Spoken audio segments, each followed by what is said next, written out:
A Study in Darkness, written and read by Chris Halton. As a recognised art historian with a degree in classics from Oxbridge, I was pleasantly surprised to receive an invitation from Sir Charles Goldsmith, an eminently wealthy collector of fine art who, nearing the end of his life, built a mock Palladian art gallery to display his extensive catalogue of paintings by classic and contemporary masters. The building, consisting of 2 floors and 8 galleries, represented many examples that, for this account, would be too comprehensive to list. To reassure the reader, however, there were strong representations from artists such as Caravaggio, Titian, Raphael, Rembrandt, Goya, and others. Additionally, the collection included more contemporary works by Van Gogh, Cézanne, Monet, Klimt, and Manet. All in all, 240 paintings were on display, including some lesser-known artists who, despite their relative obscurity in the annals of art history, were equally deserving of representation. To be known as the Goldsmith Gallery, Sir Charles subsequently appointed me, Jacob Van Meer, as keeper, with substantial funding to support new acquisitions as and when they became available, as well as to pay the salaries of a coterie of staff overseeing the collection, security and conservation. This gallery was not merely a passion project for Sir Charles, but a landmark that would significantly impact the cultural landscape. Located at the heart of the city, the collection aimed to elevate public engagement with art, offering a beacon of artistic enrichment and scholarly pursuit. By dedicating this gallery to both contemporary and classic art, Sir Charles envisioned a deeper appreciation and understanding of art's evolution, setting the stage for potential discourse and challenges to traditional art narratives. The Goldsmith Gallery was poised to become a cultural hub, sparking conversation and perhaps some controversy in the art world. Under my wing was a deputy keeper, an esteemed colleague from my university days, J.R. Atkinson, who oversaw the collection. A man of my own age, in his late 40s, he had previously worked at several prestigious museums and art galleries, and his academic knowledge as an art historian was peerless. A sombre and studious individual with a very long but slim body frame and a relatively large head decorated with thick-lens horn-rimmed glasses that enlarged the appearance of his eyes owing to poor eyesight. However, his mind was razor-sharp, and despite his odd appearance, he was a good manager who commanded respect from his contemporaries. As part of my tenure, I was provided with a beautifully appointed office and a secretary, which adjoined a 2-bedroomed apartment where I resided. Added to this was a handsome salary, conditional upon my remaining in post for a minimum of 10 years. As the gallery was placed in trust, 5 academics served on the board whom I saw infrequently. The gallery was opened with much public fanfare in October 1922 by Sir Charles, who subsequently passed away 4 months later from old age. He was, as recorded, a happy man when he slipped into eternal slumber at the grand age of 98, in no small part due to his established public collection, which was greatly enjoyed by the countless stream of visitors who relished the fruits of a lifetime of collecting. Within the museum's air-conditioned basement were at least another 50 paintings, rotated monthly for public display to ensure that visitors always had something new and refreshing to admire. This proved immensely popular, and the gallery received much admiration and praise from the press. The gallery building itself was a work of art and stood imperiously among large townhouses, its huge arched and pedimented entrance supported by 4 thick-stemmed Corinthian columns that lent weight and authority to a structure concealing its newness beneath a skin of historical grandeur. Inside, it was grander still. Sir Charles had spent a considerable sum sheathing the interior in an array of coloured marbled stone imported from the 4 corners of the earth. The central balustraded staircase exhibited a beautiful sense of balance and proportion, as if intended to encourage any new visitor to explore the upper floor first, which housed the most valuable works. And yet, among the great artists of history on this floor stood a rather large canvas which, for reasons I could not at once define, drew the eye with an insistence out of all proportion to its apparent importance. The canvas, set within a gold-leaf plaster frame, depicted a gentleman in 17th-century finery. The painting was unnamed, but a plaque in copperplate script bore the words, "Sir Roger Allingham, artist unknown, in the school of Peter Lely, circa 1670. It was unusual to find a life-size portrait of a man so little known, painted by an artist equally obscure. Yet there was no doubt that whoever had executed it possessed considerable skill." Sir Roger was set against a country scene, a large house rising in the background, while a small group of men and women, some seated, some standing, regarded him with evident admiration. Almost as a statement of class and wealth, he was dressed in a blue woolen frock coat and light grey breeches, full and gathered neatly at the knee, meeting high leather boots polished to a soft sheen. On his head a dark, broad-brimmed felt hat shadowed his face, the plume dipping elegantly to one side. At his side hung a sword with an ornate hilt to underscore status rather than necessity. Gloves of kid leather rested in one hand, while the other clasped a walking stick of polished wood. Upon his face sat a trim Van Dyck-style beard, highlighting a smile of pride and status. Curious, as I had never seen this portrait before, I asked a staff member to request Atkinson's presence. A few minutes later he arrived, smiled as he regarded the painting, and said, "It was removed from storage earlier. I thought it would look rather good positioned here, as you will agree, Jacob. It is an excellent and well-executed work." Of that I had no doubt, but its provenance intrigued me, and I instructed him to look it up in the collection. He replied, "Right, I'll speak to the collections manager and report later to your office," before departing in his characteristically loping fashion. I remained, and for what seemed a few seconds, though it became minutes, I was mentally absorbed in the work, for the scene possessed a curious sense of life. I was certain there were no hounds in the portrait, yet now I could see two emerging from the left, along with a figure of a man on horseback in the background, neither of which I had noticed before. I attributed this to the imposing figure of Sir Roger having drawn my attention away from the rest of the painting. When I broke my gaze, I heard scampering feet and the excited murmur of a small crowd gathering behind me. They too seemed in awe of the work, yet despite their admiration, something about the painting did not rest easily with me. I let the thought pass, and after exchanging pleasantries, continued my inspection of the galleries. Later that day, while attending to administrative duties in my office, I heard a sharp tap at the door. Upon calling enter, an excited-looking Atkinson strode in and was invited to sit opposite me at my mahogany desk. Producing a roll of papers from his tweed jacket, he said, "It's really odd, this portrait, Jacob. I've been down in the basement and found a catalogue entry. It seems it was donated a month ago by a gentleman named Trinian Astor, bequeathed from the estate of his late brother." I stared at him in amazement, removed my glasses, and asked who had accepted the donation and why we had not been informed, given that all acquisitions required panel review. Atkinson replied, perplexed, "That's the puzzling part. Nobody admits to accepting it, and yet there it was, catalogued, stored, and now displayed, as though it had always formed part of the collection.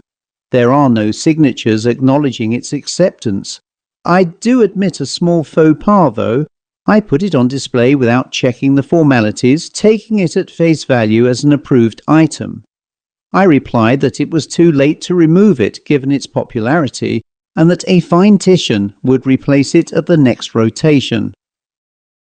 And so it remained while I ordered an internal audit of the basement collection to ensure there were no other anomalies. None were found, save for one unanswered question: who was Trinian Astor? A review of Burke's peerage revealed an extinct 18th century baronetcy attributed to Astor, with no connection to the better-known Anglo-American family. Further investigation showed that Trinian Astor was a false name altogether, as the listed Mayfair address did not exist. While the painting remained prominently displayed, I requested that it be appraised by my conservators and Atkinson's team. In the interim, I visited the British Library to research Sir Roger Allingham.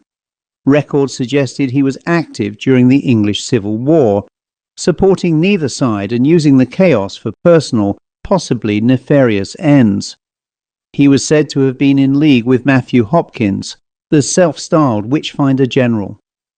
The extent of Allingham's involvement remains uncertain, but he was undoubtedly active during that dark period. Allingham held a seat in Suffolk at Allingham Hall, a fine Jacobean property that was set aflame by local peasants after the restoration of Charles II for reasons now lost to history. Aside from a tomb within Allingham Church, the portrait appeared to be the only remaining trace of his existence. On my return to my office, Atkinson and his team were still evaluating the painting, and it was not expected to be resolved for at least another week or so as paint flakes were being tested to authenticate it as a 17th-century original. I was by now greatly intrigued by Allingham, especially the appeal he seemed to draw from visitors to the gallery. Despite the varied selection of Grand Masters on display, it was this work that seemingly drew the most admiration, and I would in that regard have to admit I felt that too, and that made me feel very uncomfortable despite its artistic meritocracy. As my office and accommodation were on the top floor, the staircase leading up the finery of wrought iron acanthus-leafed balustrades was always greeted by Allingham's portrait, which I sometimes noticed appeared different against the background activity. The hounds and the horse rider had disappeared. Nobody other than I seemed to notice these details, as everyone was prepositioned to see only Allingham himself, and in that regard his appearance never changed. I was at first convinced it was my imagination, but no, I was certain there were daily minor changes which now introduced a small boy dressed in blue who was rolling a hoop with a stick, and again in the far background.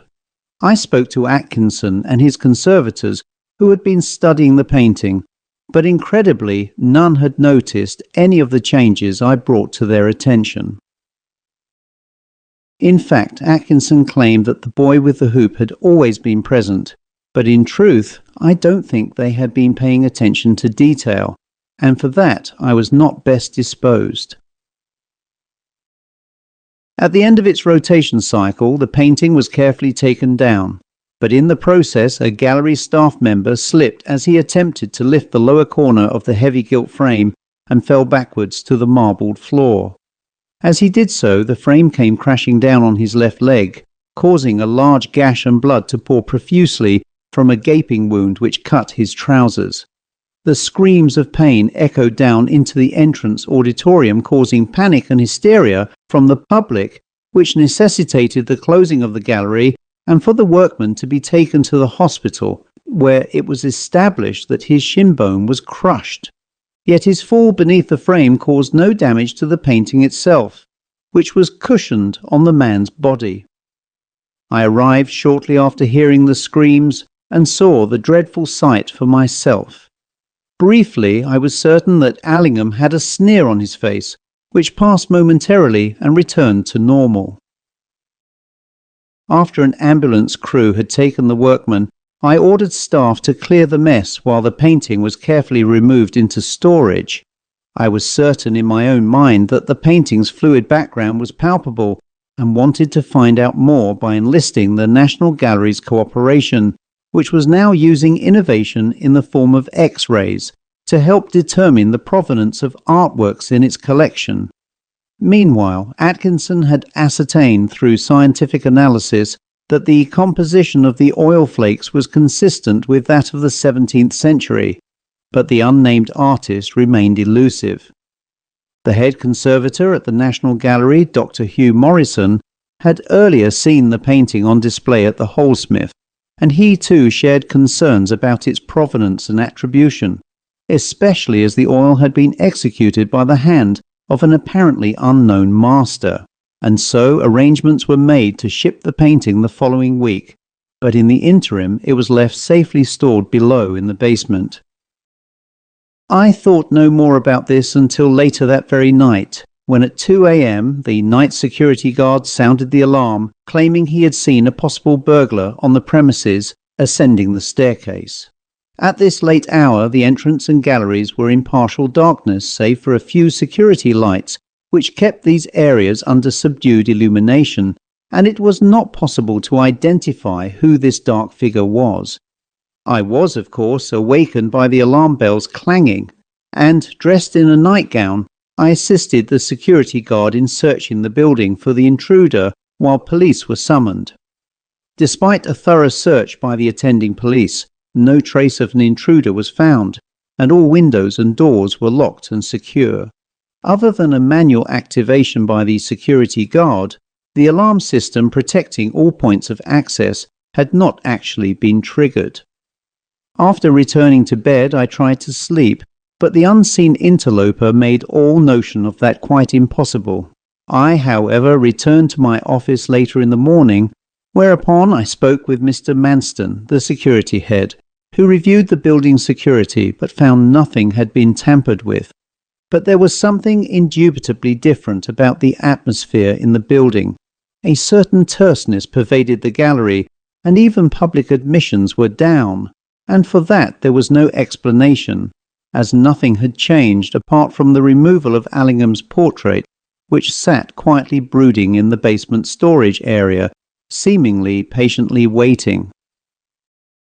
As arranged, the painting was taken to the National Gallery 2 days later and left in Dr. Morrison's care for an X-ray of its fabric. The day following, I was contacted by telephone.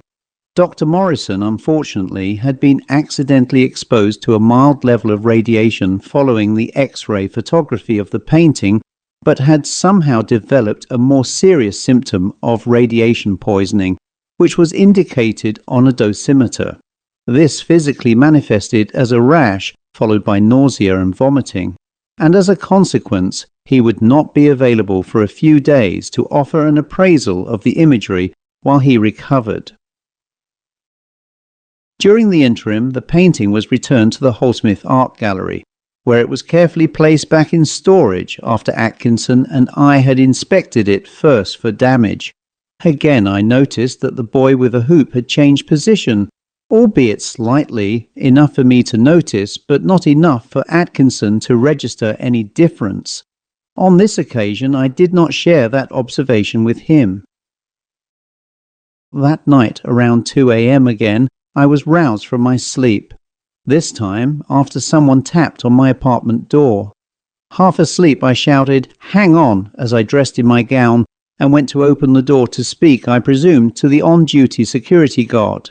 As I switched on the hallway light leading to the door, I was sure the handle was being turned.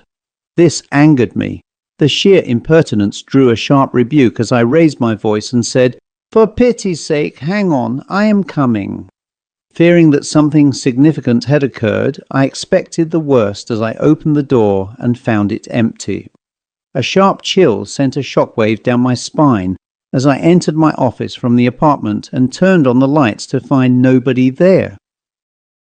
In the first instance, I called the security office where the night guard was on duty. He was surprised to hear my voice, and before I had the opportunity to rebuke him, he said, "Good morning, sir. Is everything okay?" I calmed slightly and said, "Have you been in my office for any particular reason?" He replied, confused, and said, "No, I checked your outer door not half an hour ago, and it was locked. Why would I have troubled you, sir? All is very quiet, and there is nothing to report." Calming down even more, I shared with him that the door had been tapped and the handle turned, and he responded in shock. "Upon my soul, sir, that is indeed odd." He paused briefly and continued, "Are you sure, and forgive me for saying this, but are you sure you weren't dreaming? The entire building is quite secure, sir. May I have the opportunity to come and check your doors to see whether someone has tampered with them?" Of course, I agreed to his request and he attended a few minutes later. The guard named Samuels was, from memory, a retired police officer and a man with a very sober temperament, and at 65 a little old to play tricks upon me. He concluded after a cursory examination that all was in order, and I thanked him. He agreed to recheck the building to reassure me, but didn't think it necessary to contact the police in this instance. With that, he bade me good night and left. I felt a complete fool. There was nothing really to report over the next few days, other than the fact that Dr. Morrison was indeed much better, and that if I chose, I could come over to the National Gallery, where he had something odd to share on the X-ray imagery. After the normal dispensation of duty, as was my role at the Holesmith, I took a cab over to the National Gallery, where on arrival I was escorted by staff into Morrison's office. He looked rather worse for wear, suffering mild rashes on his hands and face, but he greeted me with a friendly smile and, after social formalities, invited me to sit next to him at his desk, where he produced from a manila envelope 2 letter-sized photo impressions of the X-ray of Allingham's portrait. If you look closely, you can see a lot more smaller figures of people overlaid with even more figures of people and objects in the background. Unfortunately, the X-ray can only determine shapes and it cannot delineate intimate details, but tell me what you see in the figure of Allingham.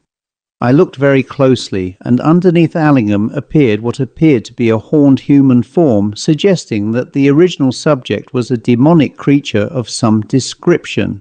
I was shocked. "Oh my God!" I gasped. Morrison replied glumly, "Yes, indeed, I thought the same. Could this be a representation of Satan?" Morrison, a man in his late 50s with grey bushy hair and dressed in a plain blue 3-piece suit with a wing shirt and tie, said, "The imagery appears rather blobbish in context due to the process of X-ray photography, and coupled with the fact that there appear to be a lot more people in the portrait, it is all rather difficult to discern and decipher, but I feel confident to say that this is a portrait as I suggested, and was painted over at some point." He then produced an enlarged print of the lower right-hand corner and said, "Can you read the signature?" I responded by saying, "It is poorly detailed, but it looks like the signature of Salvatore Rosa."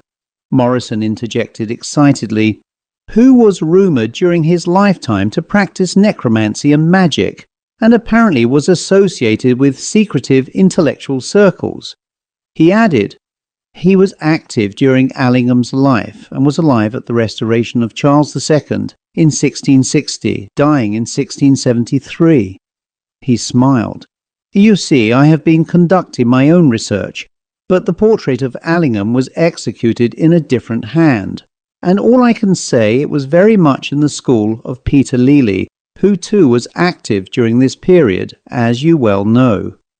I mused briefly over what he shared and said, "From memory, Rosa lived in Italy and never travelled here for commissions." "That is perfectly true," he replied, "but he painted for the English aristocracy on the Grand Tour, and Allingham as a young man followed the same route."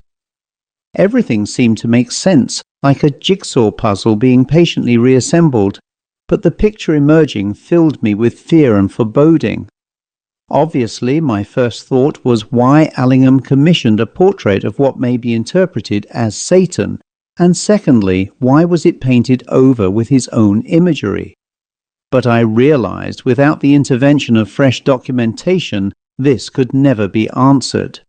I asked out of curiosity how Morrison was injured during the X-ray photography, and he could not give a reasonable explanation.